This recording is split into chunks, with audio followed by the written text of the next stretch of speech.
Hello there from Blackpool and a happy 2025 everyone. I'm here with Stephen.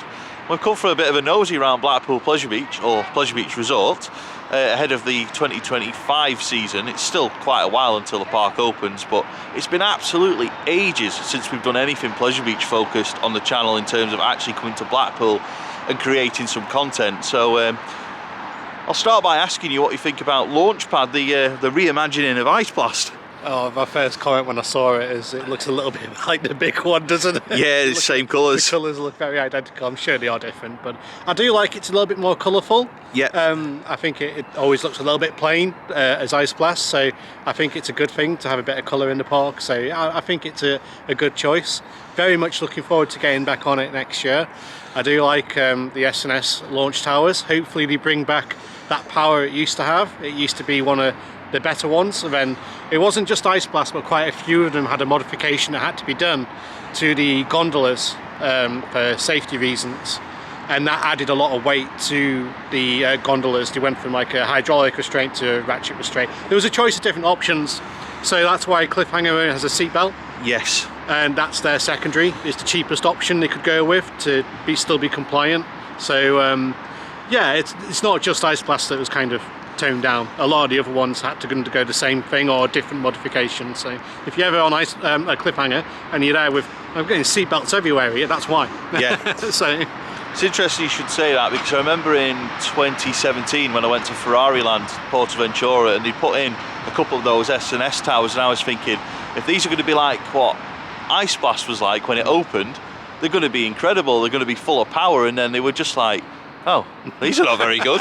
And then fast forward 2 years later and Pleasure Beach are changing their gondola and they're putting ratchet restraints on and a new system on it, and you're thinking, oh, I wonder if this is going to make the ride any better, and then it's never really been great since. But so what they are doing is they're putting a new cylinder in. So you may have seen already they've taken a big blue cylinder out of it, which is one of the main problems it was having, and that's why it was closed, is I think that basically just needed repairing. I need to get these glasses fixed, by the way. Keep falling off my nose. But yeah, I'm gonna have to take that off. There we go. I'm still bald, unfortunately. Yeah, so I think that was one of the main reasons why it was closed. So obviously that was whipped out at the end of last year, and that's the main thing that they're replacing, and they're saying it's going to have a lot more power. So do you think that'll be the case? I hope so. Yeah. Like the so that's the shot tank, I believe, that they've taken out. So that's where all the air pressure goes before it goes into the smaller cylinders. The air goes in at the top, piston goes down, you go upwards. Yes. So they've taken that middle tank out. So I don't know whether they're only limited to putting so much pressure in potentially. It does seem a bit strange that just replacing it increases it. You think it'd be able to run as normal anyway, but I'm guessing maybe they're doing some modifications to the gondola, working with S&S, who do realise that the ride experience hasn't been as good on the rides they have modified. They actually say that before. Do they? Yeah, they say it will ruin the ride experience before doing the modifications. So that's why a lot of parks went for the cheap option of seatbelt, as it was the least one to add weight to the gondola. But yeah, I hope that they've worked with S&S and they've come up with a solution to bring back that airtime at the top, because it was really good. You'd go up to the top and feel weightless for a good few seconds, being Launchpad, this space type theme, weightlessness. I'm very excited to see what they do. Yeah. So obviously we're not just here to look at Launchpad and talk about Launchpad, so we are going to do a wander around the Pleasure Beach on the outside. Obviously we can't go inside, the park doesn't open fully until March. However, the park is open for Nickelodeon Land only from February weekends onwards. I'll put some information about that in the video description, but I think our first visit as far as the park being open will probably be in March for the main park opening. And yeah, opening weekend is always interesting, but hopefully it's better than last year. But one thing for sure is, regardless of how that goes, you can never question the amount of work that the engineers put in here over the winter. They put in so much work to get the park ready. And yeah, so we're going to take a wander around now, the outside, and we're not going to go into any areas that we shouldn't be going into. We're just going to look from what we can see, basically. And if we can show you anything that's going on, we will do.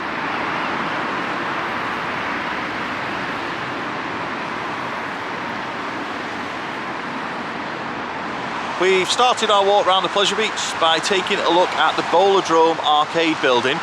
Now, unfortunately, you're going to see us on camera again because there's not a lot to show of the arcade building from outside the park. However, there's been rumours, again, like every year, that it is going to be taken down, but this time the rumours are that it's going to go down and make way for the Intamin gyro swing. Again, rumoured Intamin gyro swing. Of course, there's been no official confirmation from the park about that, so at this point, it's all speculation. But as it stands, the arcade building's still there.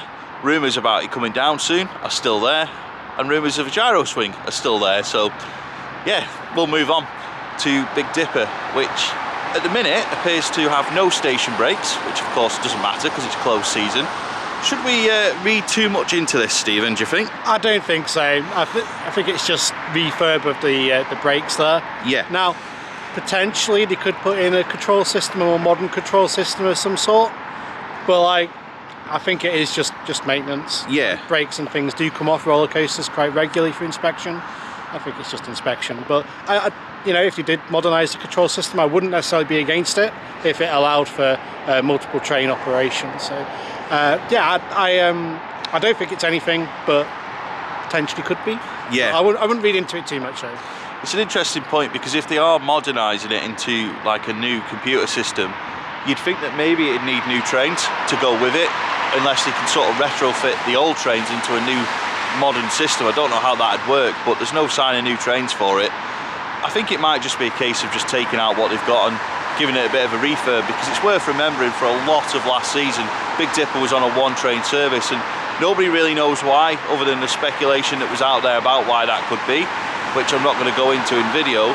But at the end of the day, it was on one train, and if whatever they're doing means that it can run two trains again, then I'm all for it, because when Big Dipper's on two trains, it's a queue mover, mate.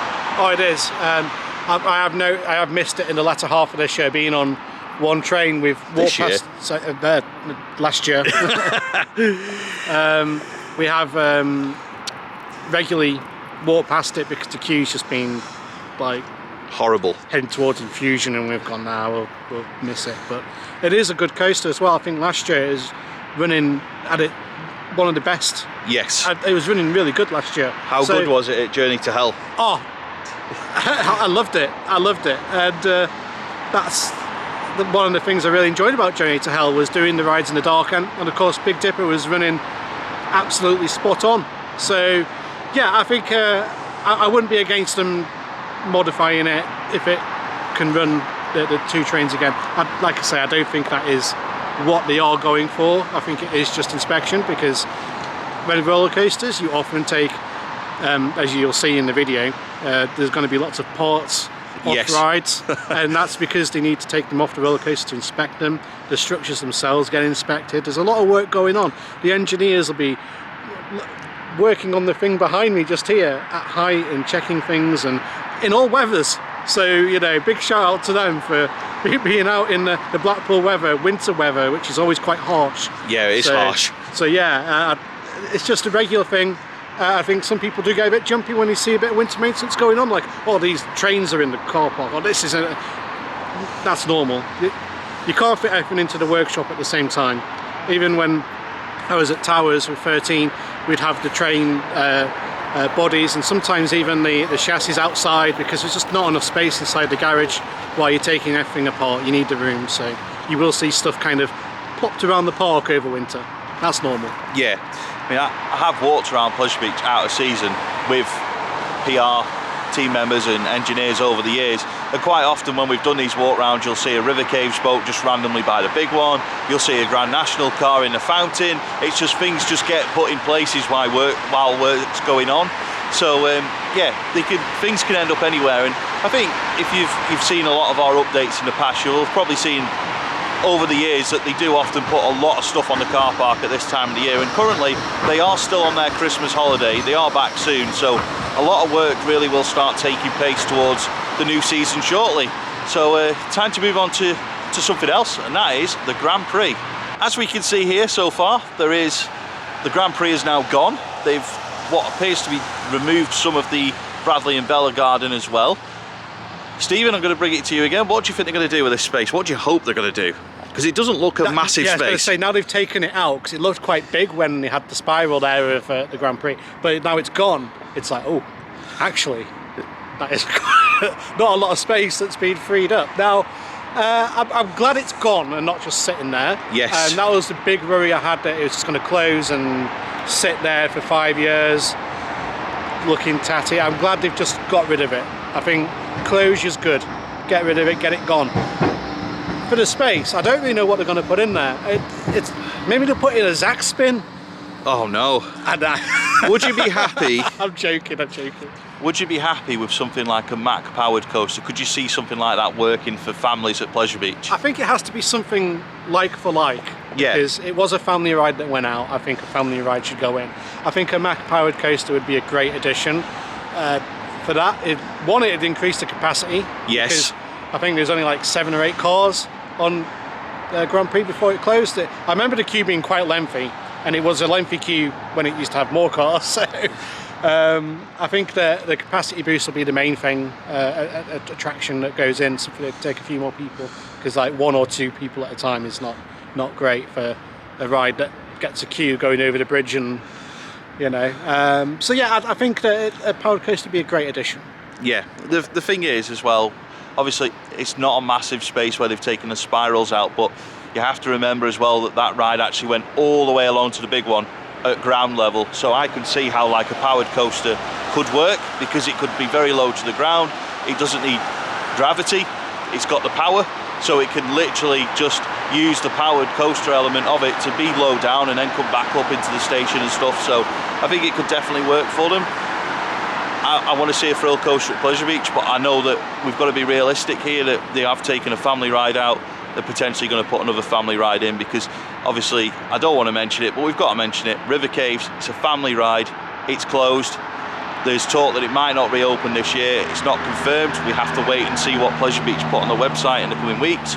But if that's going to be closed as well and never reopen, and then obviously Grand Prix's gone, probably got to consider that they are going to have to put in a family ride somewhere to compensate for those 2 closed attractions. But yeah, it's definitely a watch this space. And I tell you what, mate, I'm looking forward to going in the park and seeing what that area looks like once they've sort of cleared it all. I mean, obviously they're not going to make it look perfect for when the season starts. It's basically a construction site now, so it is going to look a bit messy, especially when the rain gets hold of it. But yeah, either way, I'm looking forward to seeing what it looks like from inside the park once they've had time to clear the space a little bit. Yeah, I don't think there's going to be anything going in this year. No chance. It's going to lay empty, so I wouldn't expect like a new ride to go in straight away. You never know. You might have something planned. I doubt it. I think it is just a removal. Then hopefully that'll be cleared and made to look a little bit nicer than it is now, because it's a bit of a mud bath. And then we can let the speculation go for what might happen next year. I'm quite enjoying seeing what people say might go in there, and I've got some ideas of what I would like to go there as well. So is that for a podcast episode maybe? Potentially, we might have to touch on it at a later time. Yeah, definitely. So I think on that subject, I think obviously people got excited about the gyro swing leak last summer. We're all excited about what they're going to do with the Grand Prix, but if Pleasure Beach were putting in a new ride for 2025, trust me, we would know about it. There is no way they would not be marketing a new ride at this point. The new season's like 8 weeks away. We'd know all about it by now. So your new attraction for 2025 is Launchpad. Let's see what happens for 2026 and onwards. Pleasure Beach have got plans. Obviously they need the money to do what they're planning, but clearly there's movements with the Grand Prix. They're not taking it down for the fun of it. They're clearly going to replace it with something. And I know that this comment could come back and backfire, and some people might be putting it on social media in 5 years going, Scott, where's the replacement? But I'm hoping it doesn't come to that. And to finish off this video, let's talk about the big one. Over the last 5 years, the big one has had various retracking projects taking place, but as predicted here on Your Experience Guide in the summer, there is no retracking work on the big one this winter.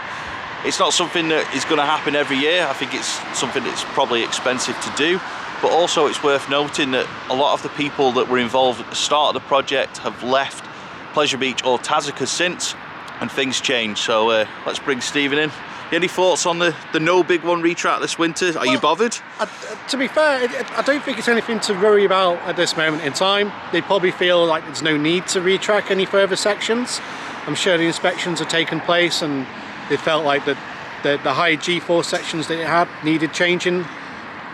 They've checked the rest, doesn't need it. I know some work has been done in the past where they've done smaller bits and refurbished smaller bits of track.